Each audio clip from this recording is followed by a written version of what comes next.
Fique no chão agora, eu disse. Abaixe-se. O grito do oficial estraçalhou o zumbido quieto da lanchonete. Um homem em um moletom com capuz ergueu suas mãos, calmo, complacente, seus olhos mortalmente sérios.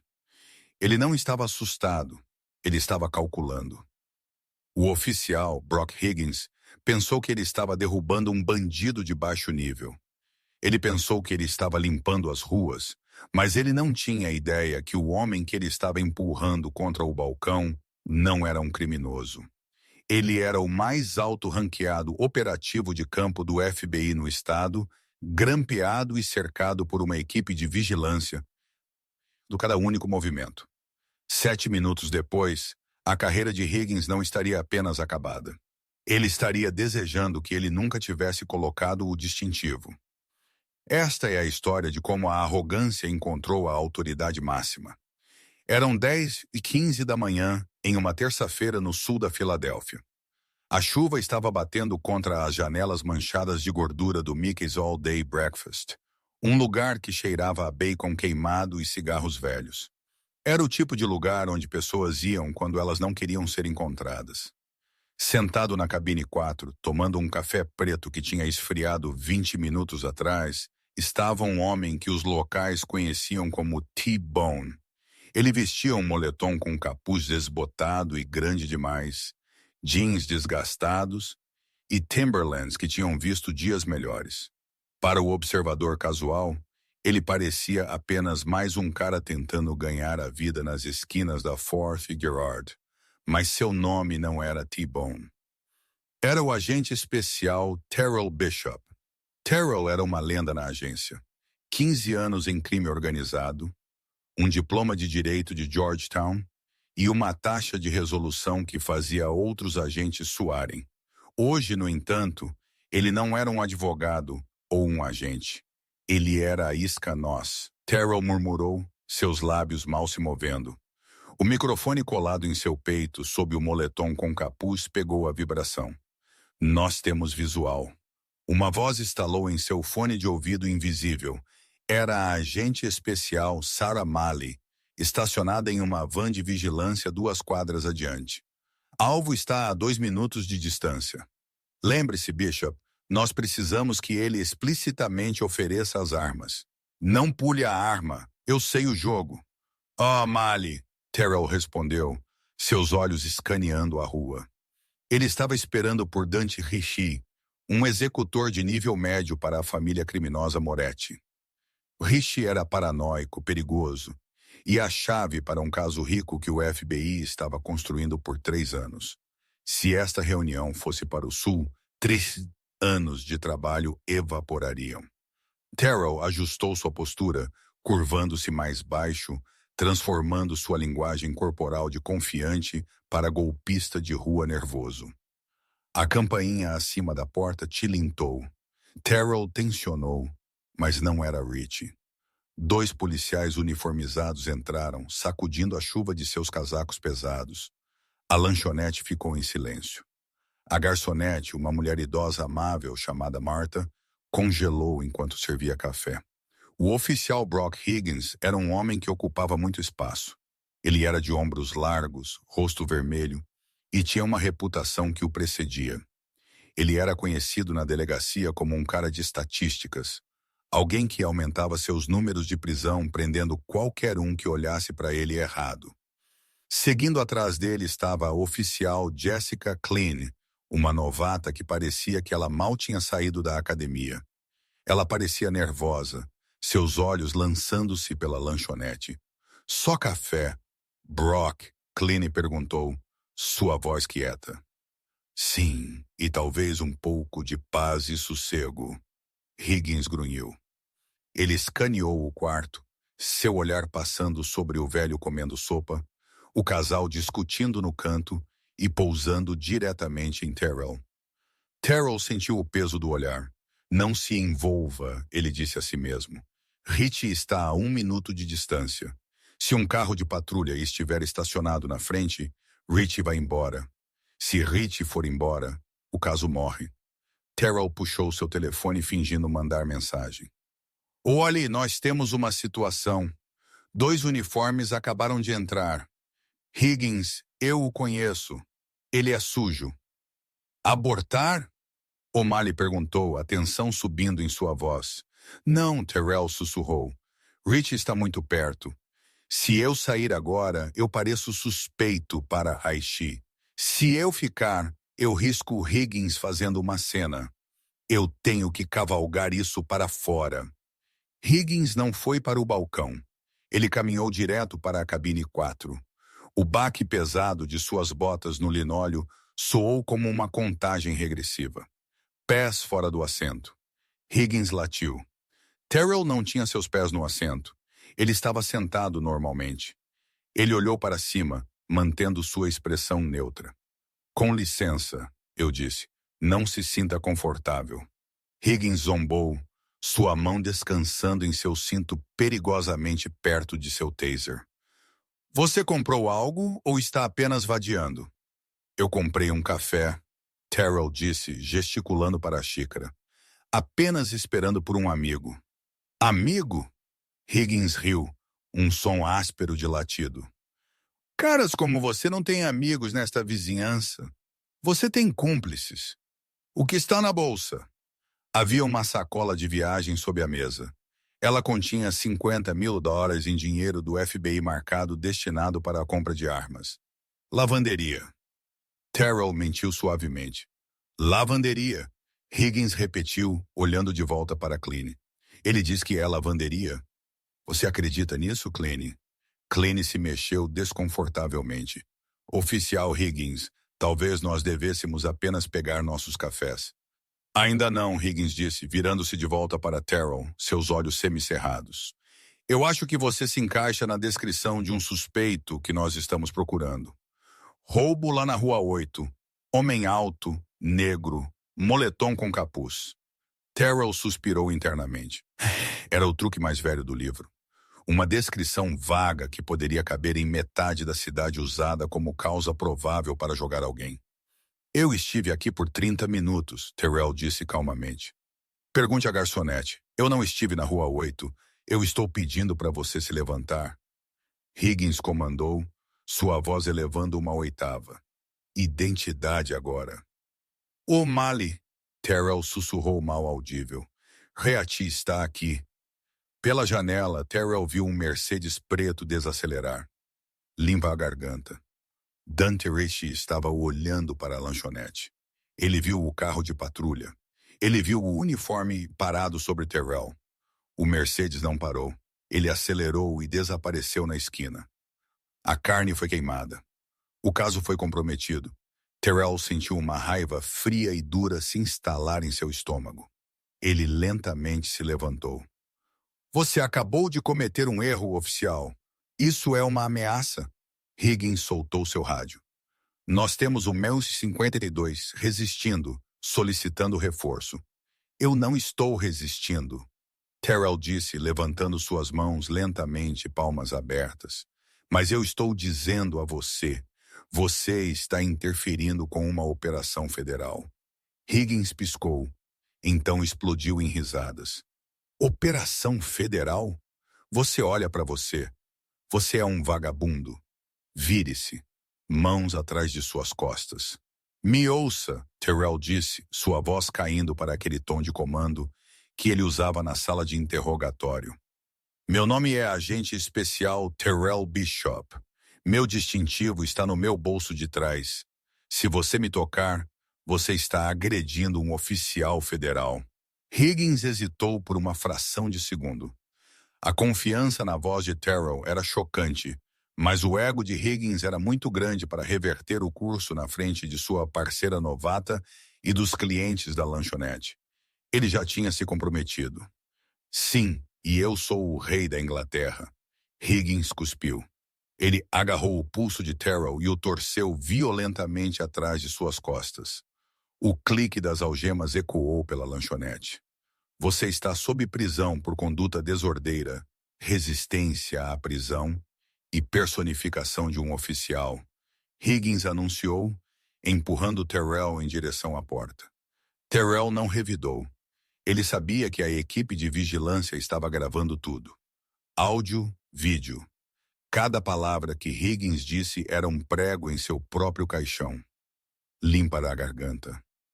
Oh, Ali, Terrell disse claramente no ar, sabendo que o microfone iria pegar. Deixe-o me levar. Não intervenha ainda. Eu quero que ele me registre. Eu quero o rastro de papel completo. Câmbio, Bishop. A voz de O'Malley voltou soando furiosa. Nós estamos seguindo o veículo. O AS, agente especial assistente encarregado, está sendo notificado. Você aguarde. Higgins empurrou Terrell para a chuva e o bateu contra o capô da viatura. Com quem você está falando? Você é louco ou algo assim? Eu estou falando com as pessoas que estão prestes a arruinar sua vida, Terrell disse, encarando seu reflexo no metal molhado. A viagem para a 12ª delegacia foi tensa. A oficial Klein estava dirigindo, seus nós dos dedos brancos no volante.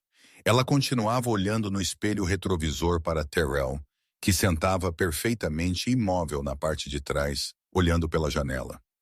Higgins, Klein sussurrou. Ele realmente não revidou. Ele estava complacente. E aquela coisa que ele disse sobre ser um agente. Cale a boca, Klein. Higgins retrucou do assento do passageiro. Ele estava rolando seu telefone, parecendo entediado. Eles todos dizem coisas. Eu conheço o prefeito. Eu sou um advogado. Eu sou um agente. É tudo barulho. Ele é um cara da rua com uma bolsa de dinheiro que ele não pode explicar. Nós o registramos. Nós apreendemos o dinheiro. Nós recebemos uma recomendação. Mas a bolsa, Klein insistiu. Se é dinheiro, não deveríamos ligar? Nós o contaremos na delegacia, Higgins disse bruscamente. Não seja tão pelo livro. Este é o mundo real. Terrell ouviu, memorizando cada palavra. Ele sabia exatamente o que Higgins estava planejando. Com um fisco de bens civis, eles apreenderiam os 50 mil, alegariam que era dinheiro de drogas, e ele desapareceria no fundo discricionário da delegacia ou no bolso de Higgins. Eles entraram no portão de saída da delegacia. As portas pesadas de aço desceram atrás deles, selando-os dentro. Higgins puxou Terrell para fora do carro. Bem-vindo ao Hilton. Vamos te processar. Eles o guiaram pela estação movimentada. Telefones estavam tocando. Bêbados estavam cantando nas celas de custódia. E detetives cansados estavam digitando relatórios. Higgins desfilou Terrell pelo salão principal, um troféu em exibição. O que você tem aí, Brock? Gritou o sargento Miller, um sargento de mesa com uma mancha de café em sua gravata. Outro durão de Araque? Higgins riu. Alega que é do FBI. Você pode acreditar na audácia? Alguns oficiais riram. Terrell permaneceu em silêncio. Seus olhos estavam escaneando o quarto, notando as saídas, as câmeras, a cadeia de comando. Ele precisava cronometrar isso perfeitamente. Eles chegaram ao balcão de registro. Higgins bateu a sacola de viagem no balcão. Ele a descompactou. A visão das notas empilhadas de Sendali silenciou o quarto próximo. Uau, Sargento Miller assobiou. Isso é muito queijo. Dinheiro de drogas, Higgins declarou. Encontrado nele. Nenhuma explicação. Eu te disse a explicação, Terrell disse calmamente. É propriedade do governo. Números de série são registrados. Higgins se inclinou no rosto de Terrell, seu hálito cheirando a cebolas. Você não tem um distintivo, amigo. Você não tem ID. Verifique meu bolso de trás, Terrell disse. Como eu te disse na lanchonete, Higgins sorriu sarcasticamente. Ele alcançou o bolso de trás de Terrell e puxou uma carteira de couro. Ele a abriu. O sorriso congelou em seu rosto. Não era uma identidade falsa padrão. Era um distintivo dourado pesado com o brasão da águia. Ao lado dele estava um cartão laminado. Departamento de Justiça dos Estados Unidos, Federal Bureau of Investigation, Agente Especial Terrell Bishop. Higgins olhou fixamente para ele. Ele olhou para a foto, então para Terrell. A foto era mais jovem, barbeado, mas era inegavelmente ele. Onde você comprou isso? Higgins zombou, embora sua voz tremesse ligeiramente. Canal Street. É uma boa falsificação. Execute o número do distintivo, Terrell desafiou.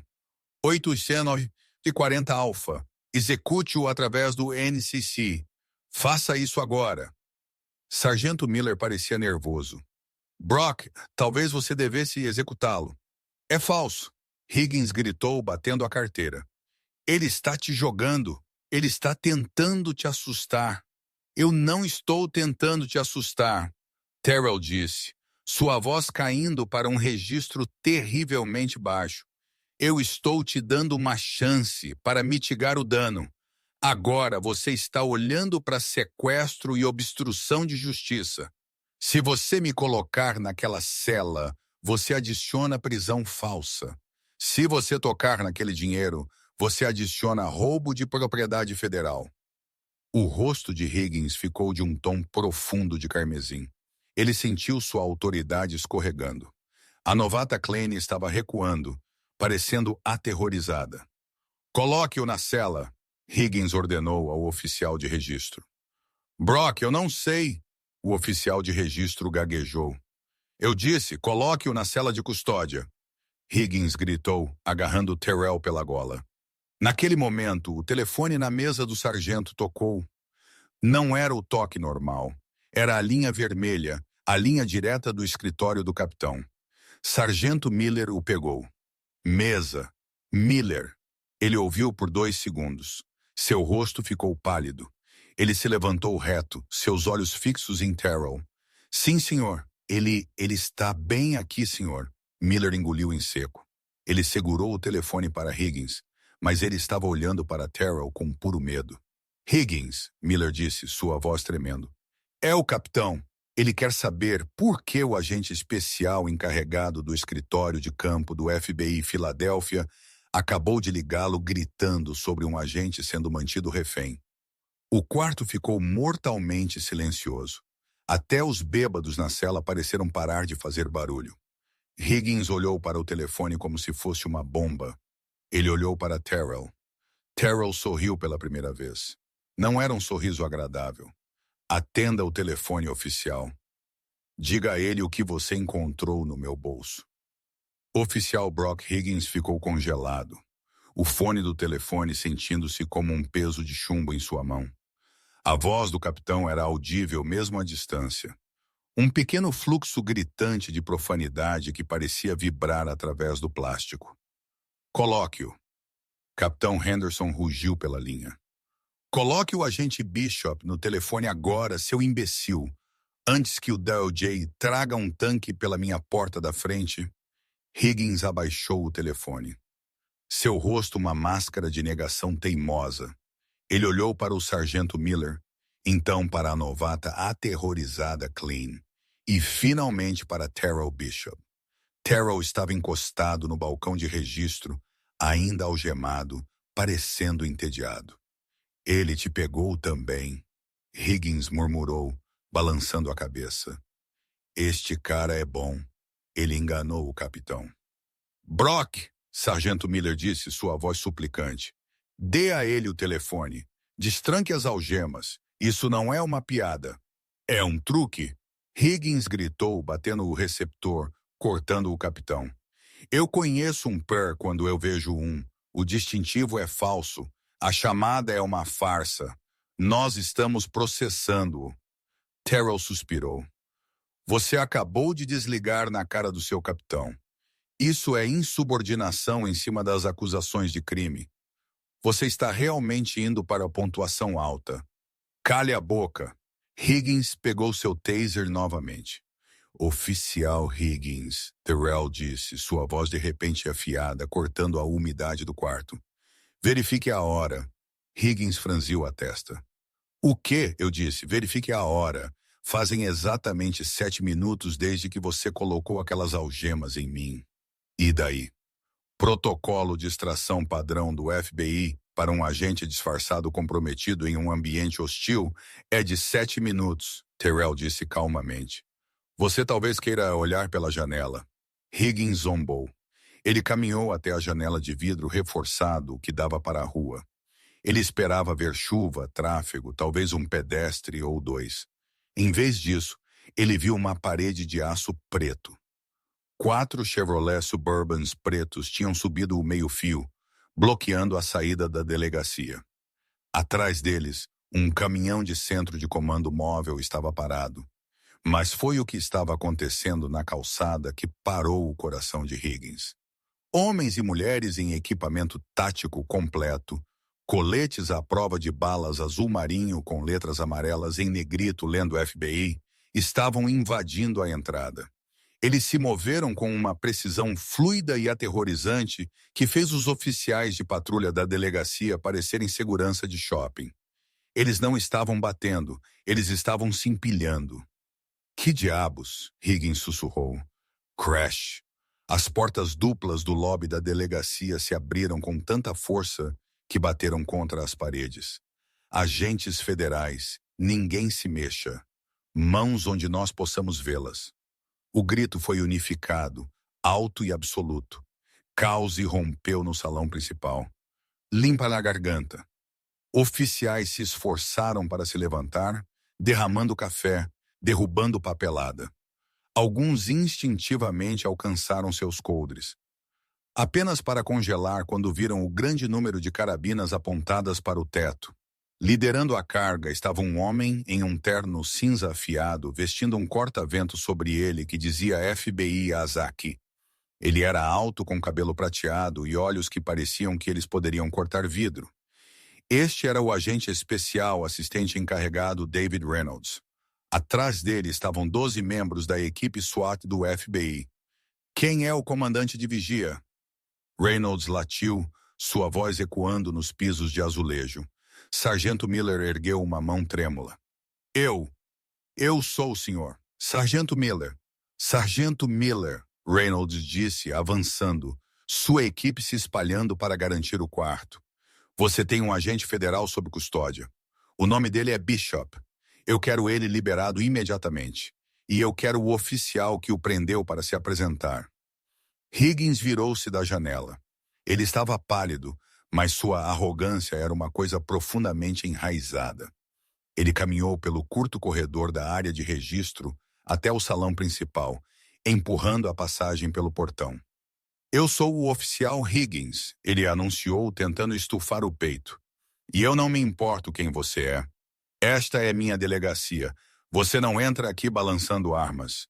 Aquele homem é um suspeito em uma investigação de roubo. Reynolds olhou para Higgins com uma expressão de puro desgosto. Ele não gritou. Ele caminhou direto até Higgins, entrando em seu espaço pessoal. Oficial Higgins, Reynolds disse calmamente, você tem exatamente 3 segundos para me entregar as chaves daquelas algemas, ou eu terei você no chão na frente de seus colegas. Higgins olhou ao redor. Seus colegas oficiais estavam olhando para baixo, afastando-se dele. Até Clenny tinha recuado para o canto distante perto das máquinas de venda automática.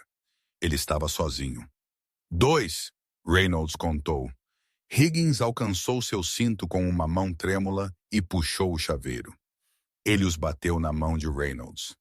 Certo, leve seu amigo, mas eu estou registrando uma queixa formal. Reynolds o ignorou. Ele caminhou passando por Higgins até o balcão de registro onde Terrell estava esperando. Reynolds destrancou as algemas. Terrell esfregou seus pulsos, fazendo uma careta. Você está bem, Bishop? Reynolds perguntou. Ombros um pouco rígidos. Ele o torceu muito bem, Terrell disse, girando seu braço. Você garantiu o perímetro? Perímetro está seguro. Rich está no vento, porém. Nós o perdemos quando a prisão aconteceu. Reynolds disse claramente infeliz. Não necessariamente, Terrell disse, olhando para Higgins. Nós podemos ter perdido a batalha, mas eu acho que nós acabamos de encontrar uma guerra maior. Terrell virou-se para encarar Higgins. A dinâmica no quarto tinha mudado inteiramente. Terrell não era mais o suspeito. Ele era o predador. Oficial Higgins. Terrell disse, eu estou assumindo o comando desta área de registro. Nós precisamos ter uma conversa na caixa agora. Você não pode me interrogar. Higgins gaguejou. Eu tenho direitos sindicais. Eu quero meu representante. Isto não é uma audiência administrativa. Brock Terrell disse, usando seu primeiro nome com familiaridade arrepiante. Esta é uma detenção criminal federal. Você tem o direito de permanecer em silêncio. Eu sugiro que você o use.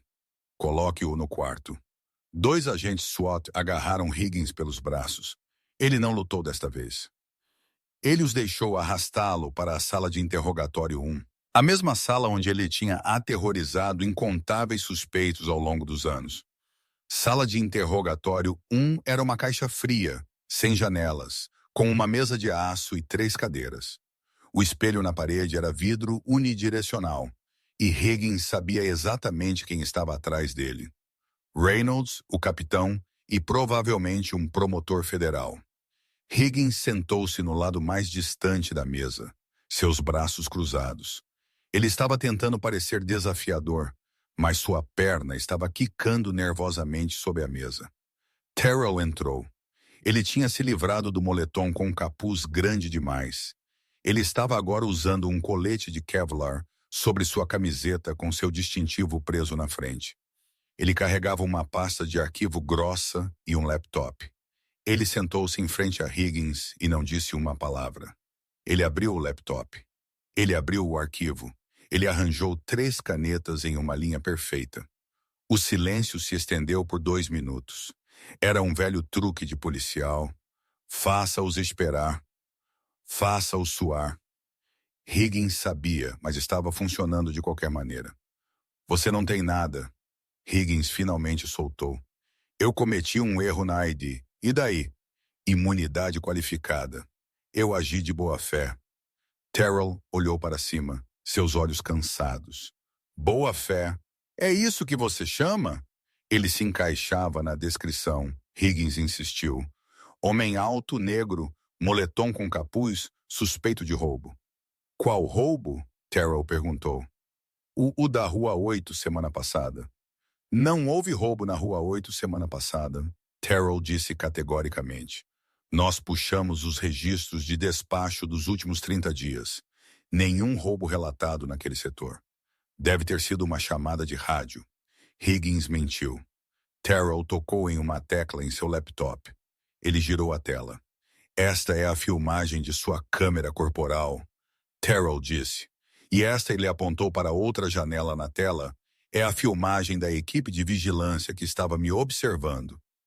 Na tela, a cena da lanchonete se desenrolou. Agora, Terrell disse, inclinando-se para frente. Aqui está a reviravolta, Brock.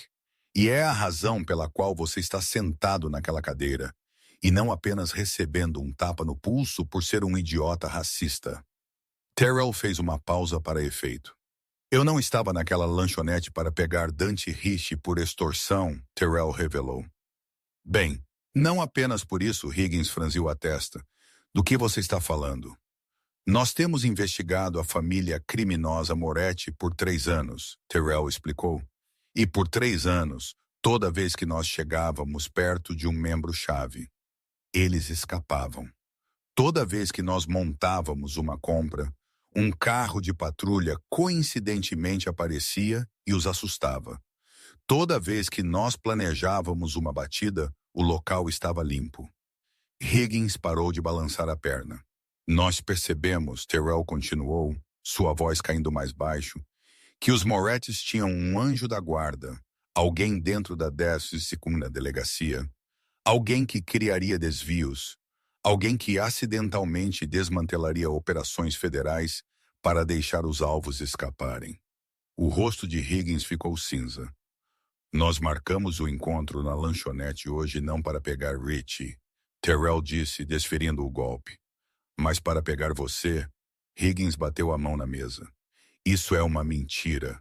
Eu não sabia que Richie estava lá. Eu apenas vi um vagabundo em uma cabine. Você viu? Terrell apontou para a tela. Vamos assistir a fita novamente. 10:14 da manhã. Limpa a garganta. Você entra. Você olha para mim. Você olha para a janela. Você vê o Mercedes de Richie se aproximando. Você não parece surpreso. Você olha para o seu relógio e então imediatamente você me engaja. Coincidência? É, Terrell puxou um pedaço de papel do arquivo. Nós intimamos seus registros bancários, Brock. Ilhas Cayman. Sério? É um pouco clichê, não é? Higgins parou de respirar. Empresa de fachada Blue Shield Consulting recebe depósitos mensais de 5 milhões. Terrell leu. Depósitos originando de uma firma de construção de propriedade da família Moretti. Você não pode provar que sou eu, Higgins sussurrou.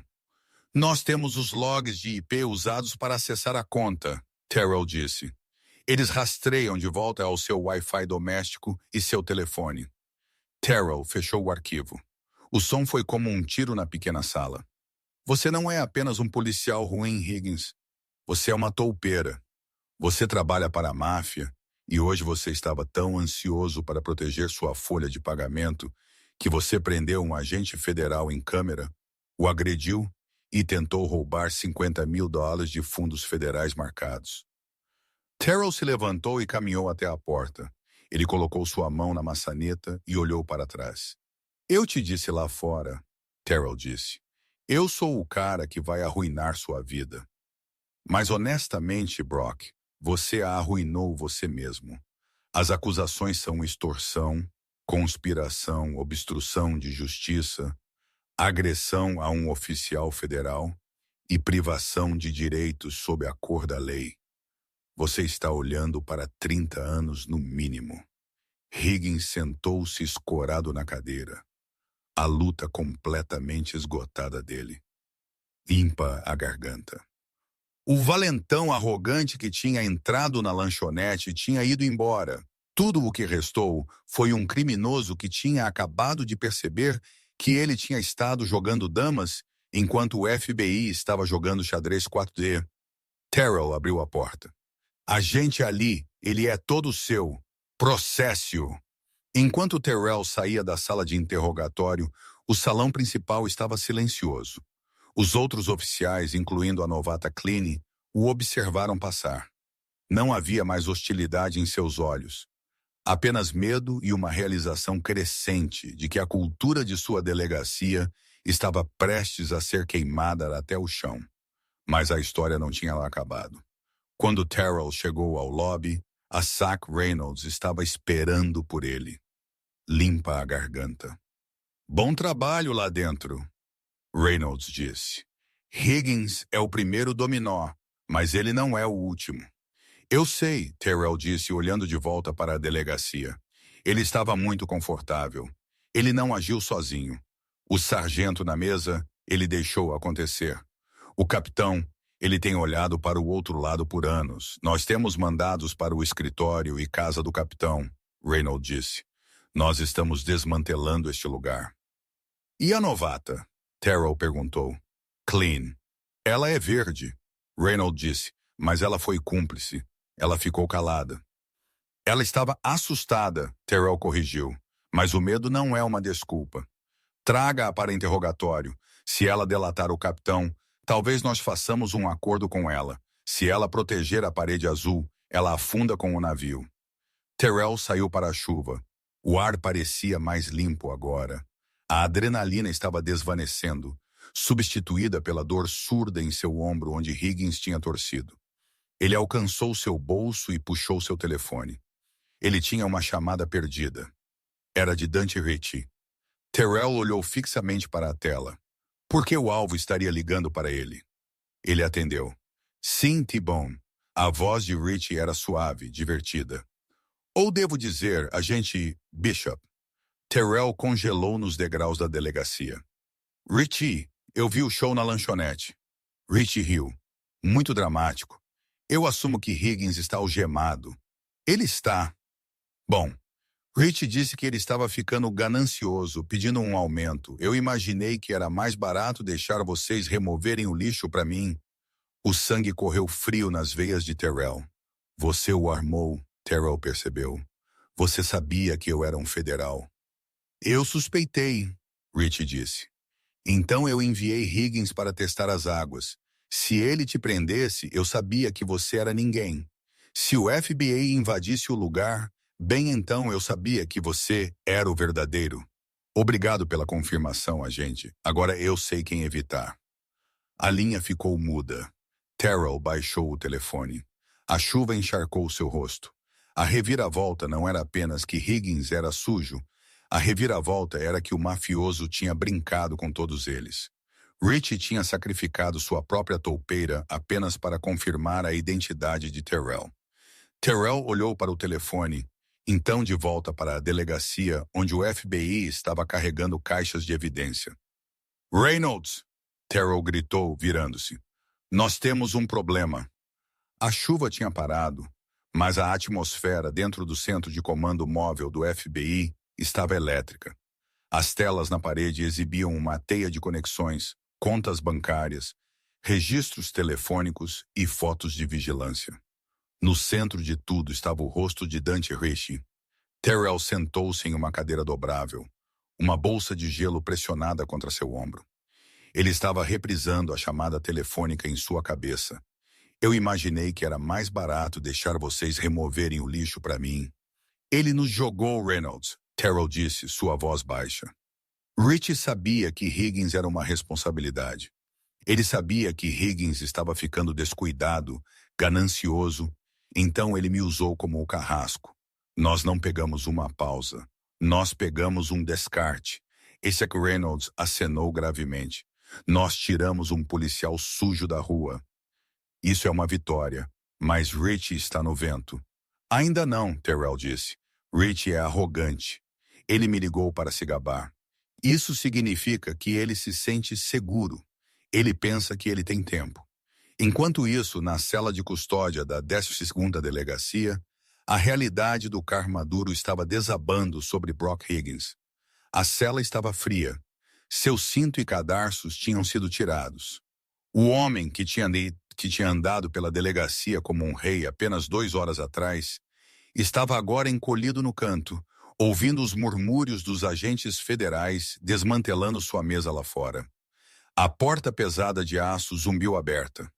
Higgins olhou para cima, esperança piscando em seus olhos.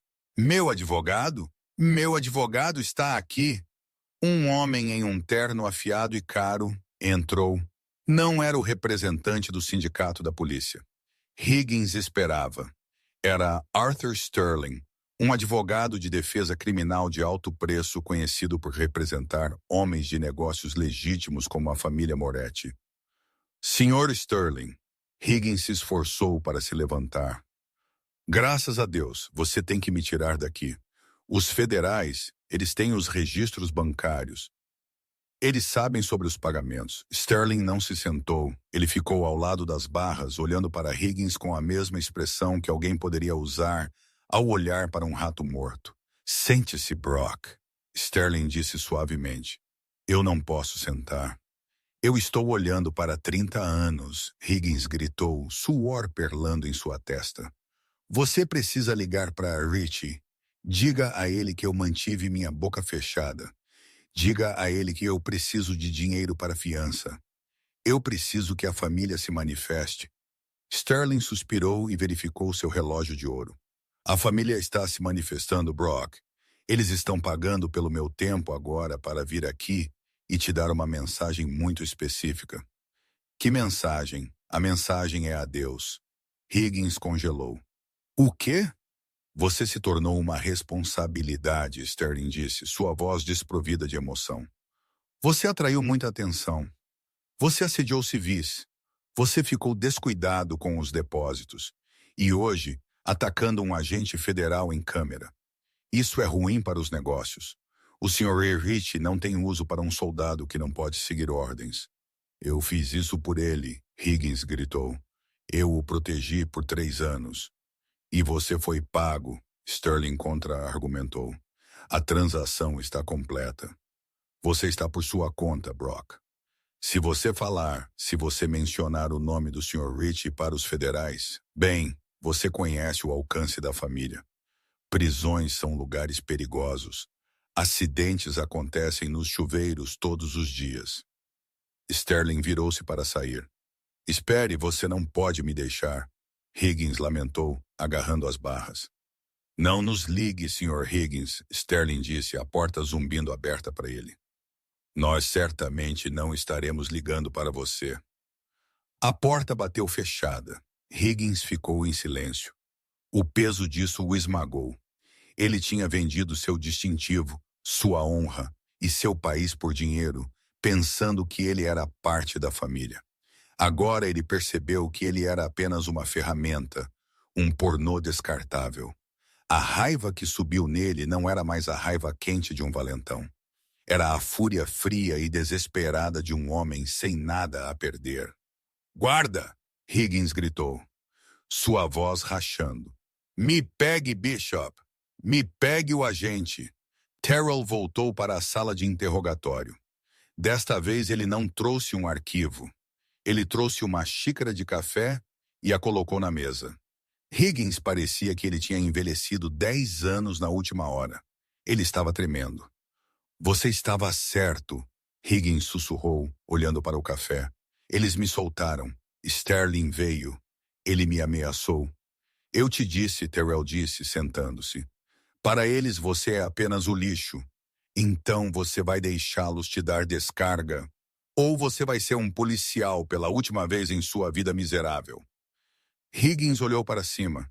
Havia lágrimas em seus olhos. "Eu quero um acordo. Proteção a testemunhas para mim e minha esposa." "Eu não posso prometer, Witzk", Terrell disse honestamente.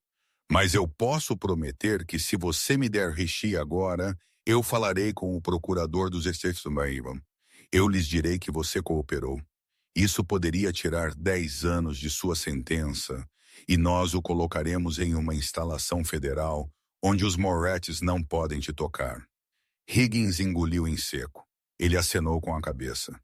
"Ele está saindo." Higgins disse, "Esta noite ele tem um hangar particular no aeroporto nordeste da Filadélfia. Hangar 4B. Os olhos de Terrell se estreitaram. "Que horas? Plano de voo está arquivado para 23h30. Ele está indo para Montenegro. Não extradição." Terrell verificou seu relógio. Eram 22h45. "É melhor você estar certo, Brock", Terrell disse levantando-se. "Porque se nós formos lá e o hangar estiver vazio, eu estou te colocando na população geral em Rikers." "É real", Higgins disse. "É um Gulfstream GSE 50, número de cauda N174RF. Ele mantém suas reservas de emergência lá. Dinheiro em ouro. Ele está se esvaziando." Terrell saiu correndo do quarto. "Reynolds, prepare-se. Nós estamos indo para o aeródromo." O comboio de Suburbans do FBI desceu aí em 95, luzes e sirenes cortando a noite. "Status." Terrell gritou em seu rádio enquanto ele dirigia. "Controle de tráfego aéreo confirma um plano de voo arquivado para um Gulfstream G650, partindo 200 e 330 para Podgorica." A voz de O'Malley veio pelos comunicadores. "Ele está na pista agora. Motores estão acelerando." "Bloqueie a pista", Reynolds ordenou do veículo principal. "Não deixe aquele pássaro voar." Eles atravessaram a cerca de perímetro de elos de corrente do aeródromo privado, pneus rangendo no asfalto. Na distância, sob o brilho forte dos holofotes, o elegante jato branco já estava se movendo. O zumbido de suas turbinas era um grito ensurdecedor. "Ele está taxinando!" Terrell gritou. "Intercepte! Intercepte!" Os veículos do FBI se espalharam correndo paralelos ao jato. O avião era enorme e estava ganhando velocidade. Terrell viu a porta do hangar. Ela estava aberta. Limpa a garganta. Vários SUVs pretos estavam estacionados lá, abandonados. Rich já estava a bordo. "Este é o FBI", a voz de Reynolds ecoou pelo sistema de PA do caminhão principal. "Desliguem seus motores agora." O piloto ignorou o comando. O jato acelerou. "Ele vai decolar." Ali gritou. "Não hoje." Terrell cerrou os dentes. Terrell desviou seu SUV, quebrando a formação. Ele dirigiu direto para a pista, diretamente no caminho do jato que se aproximava. "Bishop, o que você está fazendo?" Reynolds gritou pelo rádio. "Saia do caminho." "Ele não vai me atingir", Terrell disse, segurando o volante. "Ele precisa da velocidade de sustentação. Se ele me atingir, ele bate e queima." Era um jogo de galinha. Um SUV de 3 toneladas versus um jato de 30 toneladas. O jato rugiu mais perto. As luzes eram cegantes, o barulho era ensurdecedor. 50 jardas, 30 jardas, 10 jardas. No último segundo possível, o nariz do jato mergulhou. O piloto acionou os reversores de impulso e martelou, limpa a garganta, os freios.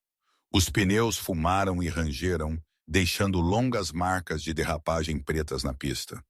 O avião desviou violentamente para a direita, sua ponta da asa perdendo o SUV de Terrell por polegadas antes que o trem de pouso colapsasse. O jato derrapou para fora da pista e arou na grama lamacenta, parando com um gemido de metal torcido. O silêncio caiu sobre o aeródromo por um batimento cardíaco.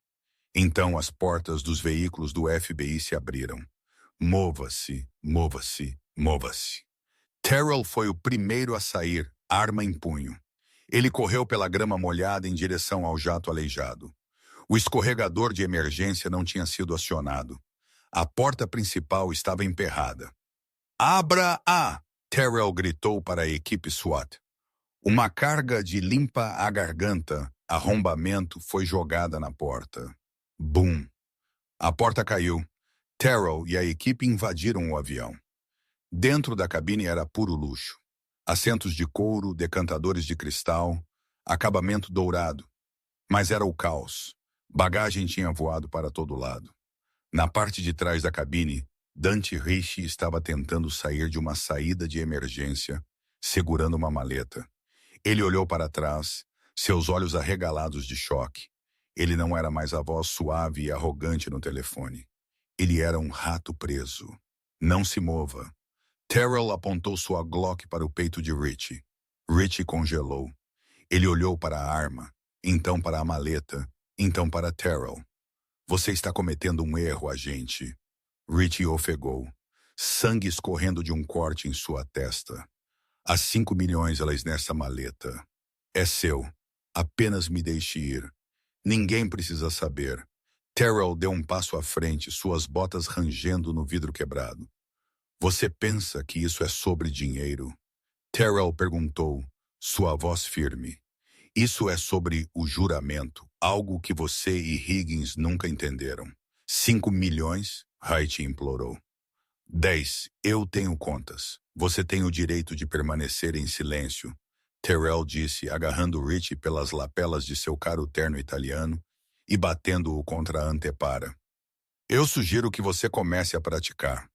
Enquanto a equipe SWAT algemava Ritchie e o arrastava para fora do avião, Terrell avistou algo no chão. Era o telefone de Ritchie. Terrell o pegou. Ele viu uma notificação de mensagem de texto na tela de bloqueio. Era de Arthur Sterling. Texto: "O policial foi neutralizado. Ele não falará. Tenha um voo seguro." Terrell sorriu sombriamente. O advogado também tinha mentido para Wright. Não havia honra entre ladrões. Todo o império corrupto foi construído sobre mentiras. E esta noite a verdade finalmente veio para cobrar sua dívida. Terrell saiu do avião e para a pista. O ar frio da noite atingiu seu rosto. Reynolds estava lá observando Ritchie ser empurrado para uma van de transporte. Limpa a garganta. "Boa direção, Bishop." Reynolds disse, embora ele parecesse que queria estrangulá-lo. "Você é louco." Funcionou. Terrell encolheu os ombros. "Nós pegamos os livros." Ali gritou do compartimento de carga do avião. "Ledgers, discos rígidos, tudo. Isso não derruba apenas Ritchie, isso derruba toda a operação da Costa Leste." Terrell olhou para o céu. Tinha acabado, mas ele sabia que havia uma última coisa a fazer. Ele tinha que voltar para a delegacia. Ele tinha que olhar Higgins nos olhos uma última vez. 6 meses depois, a cela de custódia no porão do Tribunal dos Estados Unidos, James A. Barn, cheirava a água sanitária e medo antigo. Por 20 anos, Brock Higgins tinha sido quem empurrava homens para celas como esta. Ele tinha sido quem ria enquanto as pesadas portas de aço batiam, fazendo piadas sobre acomodações de hotel e horários de check-out.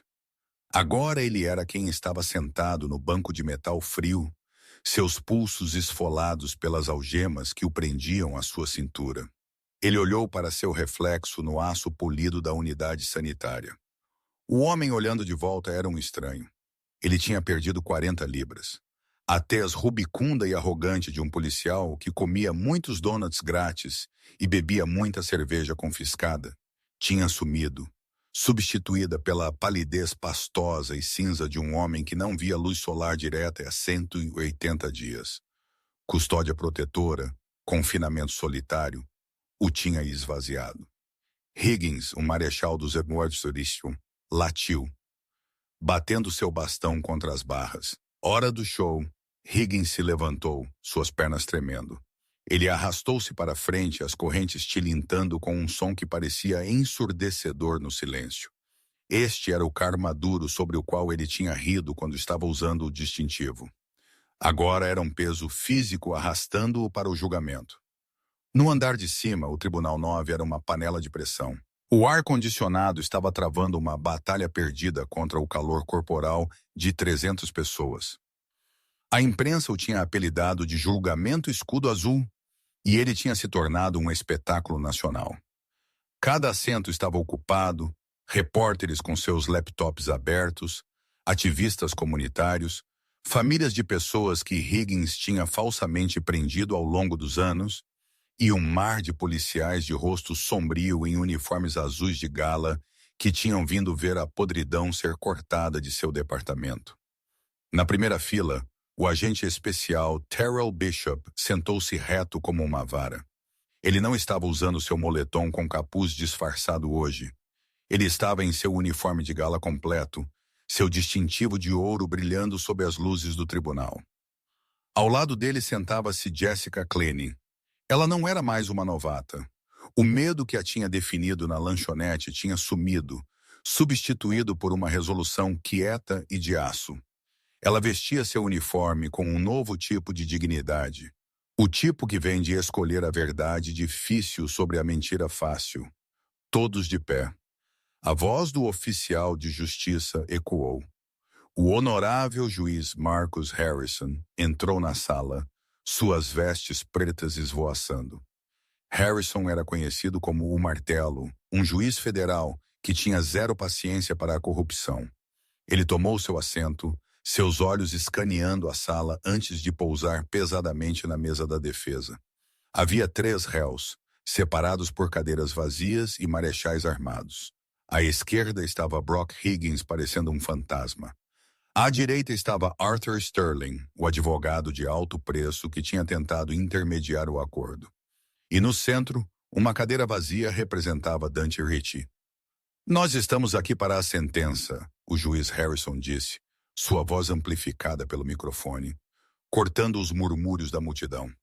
O júri falou: "A evidência é irrefutável. Agora é hora de equilibrar as balanças." A acusação se levantou primeiro. A procuradora durou uma mulher afiada chamada Elelanena Vance. Não mediu palavras. "Sua honra", ela começou, apontando um dedo para Higgins. "Este homem não apenas quebrou a lei. Ele usou a lei como um disfarce. Ele transformou o distintivo do Departamento de Polícia da Filadélfia em uma licença para roubar, intimidar e destruir. Ele sequestrou um agente federal. Ele conspirou com o crime organizado. Ele traiu todo cidadão que já ligou para o 911 esperando ajuda. O governo solicita a pena máxima." Ela se virou para Arthur Sterling. "E o Sr. Sterling, um homem jurado a defender a Constituição, que em vez disso usou sua licença de advogado para lavar dinheiro sujo de sangue para a família criminosa Moretti. Ele tentou vender seu próprio cliente para salvar sua própria pele. Um nível de covardia que é francamente de tirar o fôlego." Sterling tentou se levantar, seu rosto vermelho. "Sua honra, eu fui coagido. Eu estava agindo sob coação do Sr. Ritchie." "Sente-se, Sr. Sterling." O juiz Harrison retrucou. "O tribunal leu as transcrições de suas mensagens de texto. Você não foi coagido. Você estava negociando uma comissão. O tribunal explodiu em risadas, mas era um som escuro e irritado. Sterling afundou de volta em sua cadeira, derrotado. O juiz voltou sua atenção para Higgins. Senhor Higgins, antes de eu proferir a sentença, você tem algo a dizer? Higgins se levantou lentamente. Os marechais seguraram seus braços. Ele olhou ao redor do quarto. Ele viu os rostos das pessoas que ele tinha machucado. Ele viu os outros policiais olhando para ele com nojo. Finalmente, seus olhos se fixaram em Terrell Bishop. 6 meses atrás, Higgins tinha zombado de Terrell, chamando-o de vagabundo, torcendo seu braço, rindo de suas alegações de ser um agente. Agora, Terrell era o único homem no quarto olhando para ele com algo, aproximando-se da compreensão. Não pena, compreensão, eu. A voz de Higgins falhou. Ele limpou a garganta. Eu pensei que eu era parte de algo, a Irmandade. Eu pensei que se eu protegesse os caras com dinheiro, eles me protegeriam. Eu estava errado. Eu vendi minha alma por um envelope mensal. Ele olhou para baixo na mesa. Eu sinto muito. É tudo. Eu apenas sinto muito. Foi a primeira coisa honesta que Brock Higgins tinha dito em 10 anos. O juiz Harrison acenou lentamente. Ele ajustou seus óculos e pegou uma folha de papéis. Sr. Higgins, sua desculpa é notada, mas desculpas não restauram os anos roubados dos homens inocentes que você incriminou. Desculpas não reconstroem a confiança que esta cidade perdeu em sua força policial. Você queria bancar o grandão na rua. Você queria estar acima da lei. O juiz se inclinou para a frente, sua voz caindo para um sussurro aterrorizante. Bem, Sr. Higgins, a lei tem uma memória muito longa. Nas acusações de extorsão, conspiração para cometer sequestro, agressão a um oficial federal e privação de direitos civis sob a cor da lei, eu o sentencio a 25 anos em uma instituição correcional federal. Um suspiro sugou o ar do quarto. Os joelhos de Higgins cederam. 25 anos. Ele estaria quase 70 anos quando saísse. Sua vida estava efetivamente acabada. Além disso, o juiz continuou, implacável. Você é despojado de sua pensão. Seus bens, incluindo a casa comprada com fundos ilícitos, são apreendidos. Você sai deste tribunal com nada além do macacão em suas costas. O juiz então se virou para Sterling.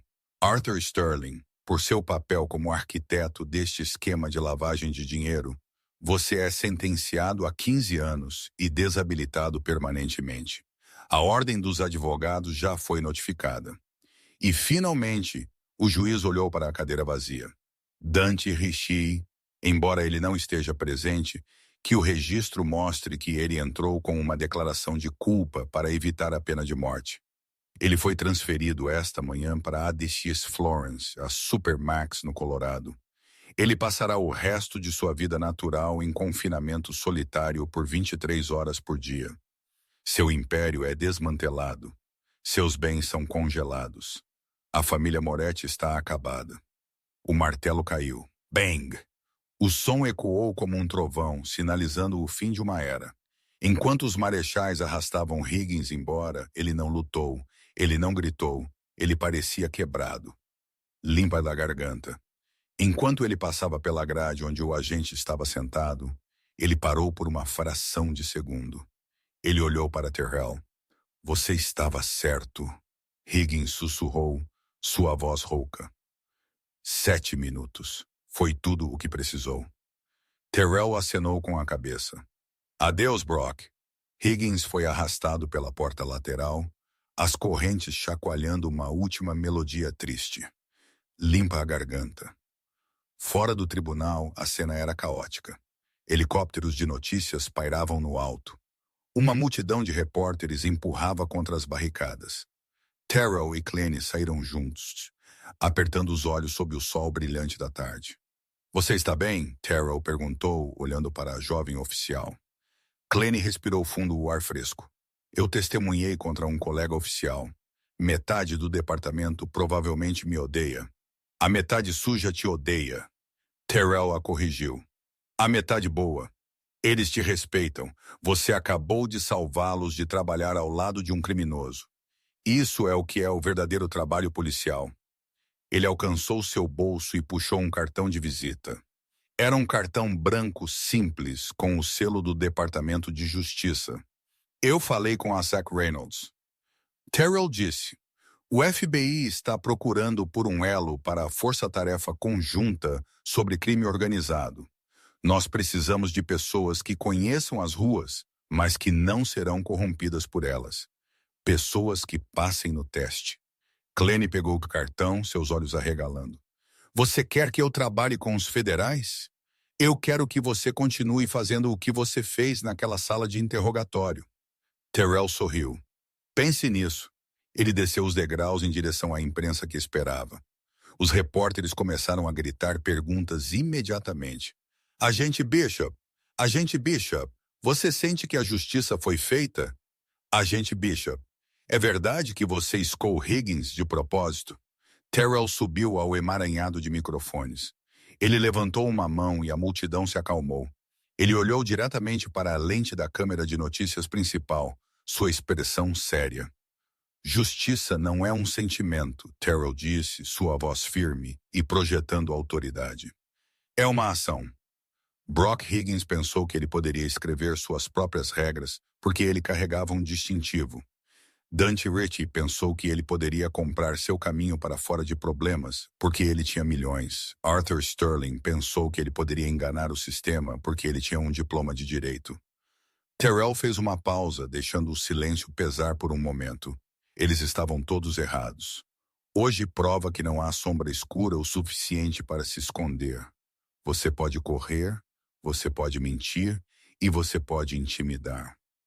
Mas, eventualmente, a conta chega. E quando o FBI bate em sua porta, geralmente é tarde demais para pedir um reembolso. Ele recuou do pódio, ignorando as perguntas de acompanhamento. Ele ajustou sua jaqueta, sentindo o peso do arquivo em seu bolso. O próximo caso, o próximo alvo. Seu telefone zumbiu. Era uma mensagem de Sarah Ali. Texto. O grampo está nos docas de South Philly. O cartel está movendo o carregamento esta noite. Nós precisamos de um homem para o ponto. Terrell digitou de volta. A caminho. Ele olhou do outro lado da rua para a lanchonete onde tudo tinha começado. O Mickey's estava movimentado. Pessoas estavam rindo, comendo, vivendo suas vidas, completamente alheias à escuridão que quase tinha consumido sua vizinhança. Esse era o trabalho, ficar na lacuna, ser a sombra que caça os lobos. Terrell Bishop levantou sua gola contra o vento e se afastou, desaparecendo no ritmo da cidade, pronto para os próximos 7 minutos que mudariam a vida de alguém para sempre. E isso, senhoras e senhores, é o fim de Brock Higgins. Ele passou de ser o valentão da delegacia para um número no sistema federal. Tudo porque ele subestimou o homem quieto na cabine 4. É uma lição brutal em karma duro.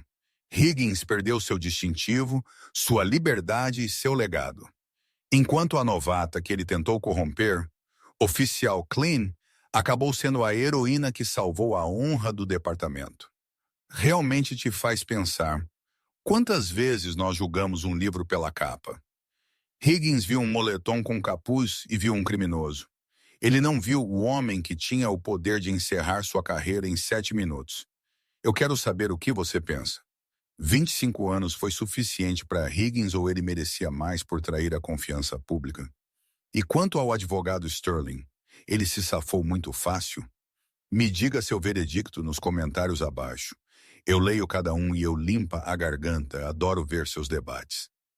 Se você gostou desta montanha-russa de justiça, reviravoltas e karma, por favor, esmague esse botão de curtir. Isso ajuda o algoritmo a encontrar mais pessoas que amam essas histórias.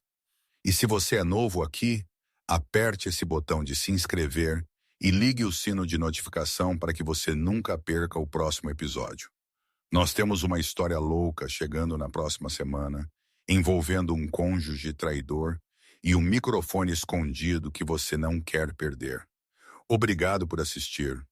Mantenha-se seguro e lembre-se, Tenha cuidado com quem você se mete. Você nunca sabe quem está